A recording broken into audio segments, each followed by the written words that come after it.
Good morning, everybody. It is another video. We're about to show you some stuff. We're gonna show you some stuff. What? I don't know what I'm doing anymore. It's cold. I had to turn off the heater, so don't mind the breath situation. So all the body harness is all run. I think I showed in the last video how it's all set up and how it's run. I think I did. I'll have to go back and check if I didn't. I'll have to just add it on here. So we're left with the gauge cluster portion of it. Obviously, the Srt-4 gauge cluster doesn't automatically just sit and plays perfectly like the first gen one. So I had to make some stuff up to make it work. It was just a matter of I used M4 rib nuts with M4 bolts, obviously. Super cake, super easy to do. And then I used two pieces of aluminum, L bracket aluminum, to just mount into the plastic pieces. I'll show you that, and then how I went about it to, I riveted in place. I'm gonna stop talking for a second. I'm just gonna take it off and then show you what I did, so you can kind of get the gist of what I'm talking about, because I'm horrible at explaining things. And then there you go. So give me a second. I'll show you guys, and yeah. I always say yeah at the end. I don't know why. It's like I want to close a sentence, but I don't know how to close the sentence down. So I'm going to show you what I did. I'm going to take it off for the most part and show you what I'm doing. There's 4 mounting positions on the gauge cluster.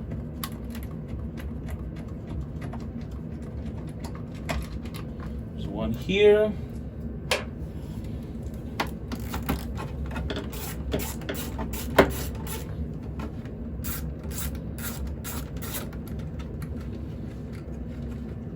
One here, one obviously on the passenger side, one on the driver's side. I'm using these holes here. I don't know if you can see that on the video, but I'll show you a little bit better. I'm using these ends for the cluster. Basically, the other side of this right here, I just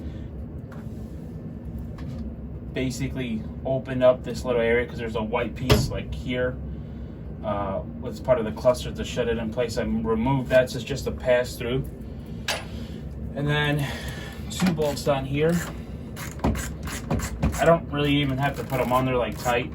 You can actually put them on there fairly, I wouldn't say loose, but just finger tight, man. I'm using this ratchet, it's just easier.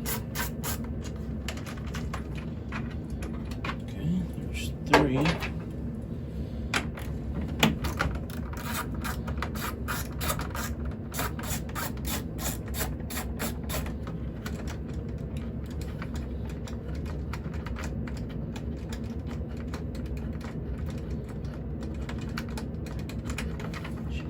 All right, there you go. That's 4.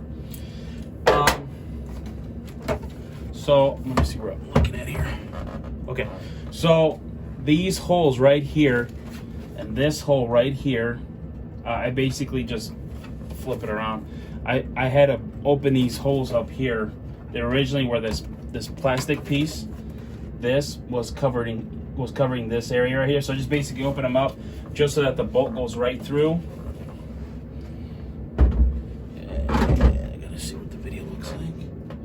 And I think these are the M4 rib nuts. I just drilled a hole and I used those. Those mounting holes are brand new holes right next to here. For me, it was where it sits perfectly so that it's flat and straight. So I just kind of made the holes here and this side. And then when you sit in place, when it sits in place, the M4 bolts go through the M4 rib nuts. And these are the little tabs I use, little piece of L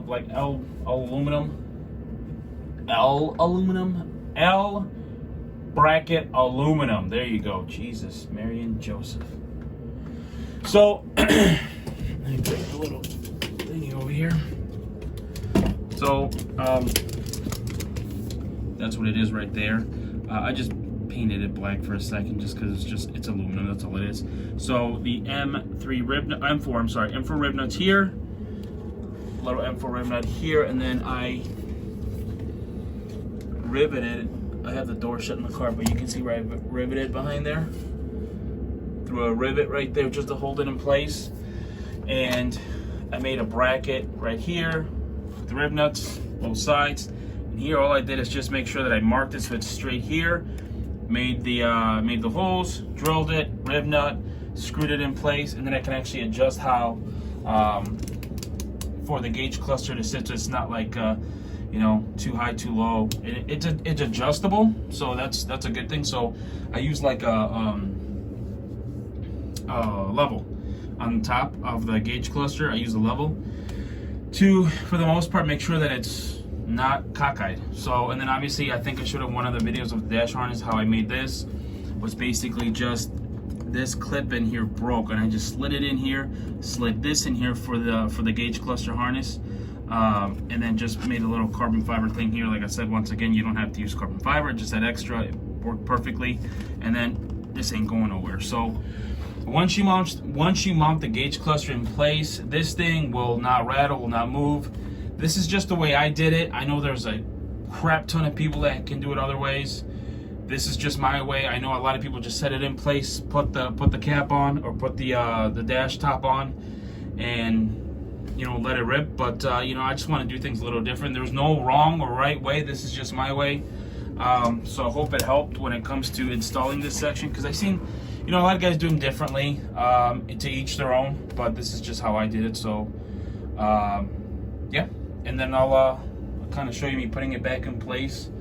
And how easy it is, just to make sure everything's square, everything's sitting perfectly. So at least I made a video about this, because I think I'm going to start another video about putting the can't talk today, the steering shaft column, putting that in place here, just so that we can start the process of really putting everything back together. I mean, you can see where the dash is coming back together pretty well. I got to put a lot of stuff back in place, but I'm just waiting to step by step, you know, which was also showing like the early 90s. It was like the family where the dude was like, the father had like all boys and the mom had all girls. Does anybody remember that show? It was Step by Step, Day by Day by Day. I butchered the hell out of it, but someone's got to know this this sitcom. I was more of a home improvement guy myself, but I'm gonna shut up for a second. So I'll put it back together. I won't say nothing. You guys can see what I did to put it back in place.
Okay, guys. So basically, this is what it looks like installed again.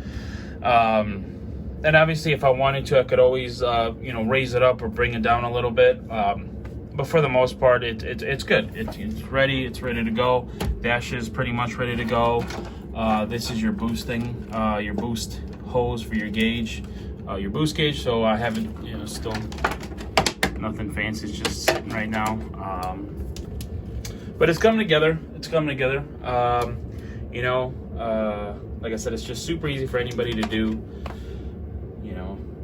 Just gotta put it back in place. I just don't know if this was helpful or not. Hope it was, and you guys got a chance to see what I had to do to get it set up. Like I said, many guys have done this many ways. There's no wrong way. This is just my way. And then I know that it's not gonna fall off, or it's not gonna and the plug is just flush. It's gonna sit, and it's good. So I hope this video was helpful. It wasn't a super long one. I think when we do the steering column, I cannot talk today.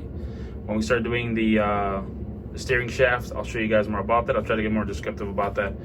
But yeah, hope you guys have a great day. Don't forget to like, subscribe, and if you have any questions, or honestly, if you guys are like, hey, you could have done this, it helped it out. And if you guys have any ideas, any advice, comment. I'm doing this thing to help you guys out that have never done it. I've never done it. I'm just learning along as I go along. So yeah,